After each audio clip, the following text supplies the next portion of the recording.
ఇప్పుడు municipal elections వస్తున్నాయి కాబట్టి 100% కాంగ్రెసే. ఎందుకు?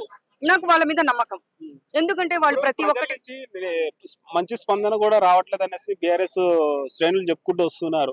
పథకాలు అందట్లేవు అనేసి కూడా చెప్తున్నారు. కాంగ్రెస్ ఇచ్చిన పథకాలు ఏం చెప్తారు మరి? అవును, ఏం అందట్లేదు పాపం. అవును, ఫస్ట్ రేషన్ కార్డులు గత 10 సంవత్సరాల్లో రేషన్ కార్డులు ఏమి ఇవ్వలేదు, వీళ్ళు ఇచ్చారు.